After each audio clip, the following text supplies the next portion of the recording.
kulankan oo muddo 2 maalmood ah uga soconayay magaalada Nairobi golaha saxiixayaasha Soomaalida ayaa maanta lagu soo gabagabeeyay hoteelka Banaari ee magaalada Nairobi. Kulankan oo muddo saacadaha qaatay ayaa waxaa la iskula soo qaaday qodobo dhowr ah waxaana gabagabadii kulankaasi warbaahinta uga warbixiyay ra'iisul wasaaraha dalka Dr. Cabdiweli Maxamed Cali Gaas. Wadada waxay ahayd dhameystirka dastuurka la soo dhameystiray dhameystirka suxulitaanka baarlamaanka iyo sida looga bixi lahaa kumeel gaarnimada loona wajihi lahaa waxa imaan doona August 20 wixii ka dambeeyay.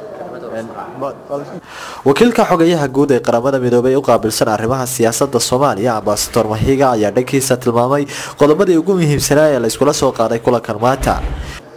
The first part of the agenda was to agree on the list of the traditional elders.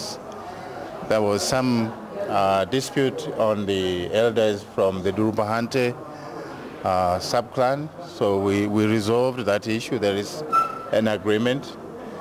Then we have again discussed on the selection of the members of parliament.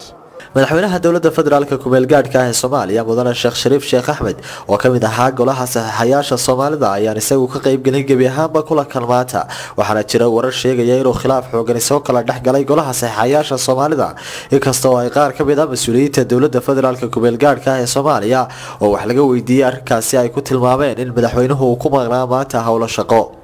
saacad wasiir kulankan sida aan ogsoonahay saxayaasha inta kale madaxweynaha mooyaan inta kale way ku dheeyeen maxaa sababay in madaxweynuhu ka maqnaado kulleeyda madaxweynuhu wada socotaan uu nala joogay asagana daadihinayay wuuna waday waan runtii subaxii saakana xamar buu aadi lahaa shaqo ayuu u aadi lahaa wuuna sheegay oo wixii ka soo baxay halkaas inuu yahay wax maxaan ku raahday uu ku kalsoon yahay tan waana madaxweynaha wadanka oo waanu shaqeynayna shaqadan wadnayna waa shaqada asagoo lahaa marka taasi waxay ahayd hawl degdeg oo xamar naga timid.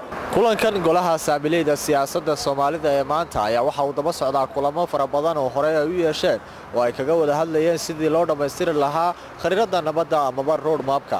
Cabdiraxmaan Cumar Cabdi Cabdiraxmaan Soomaali Soomaali TV Nairobi.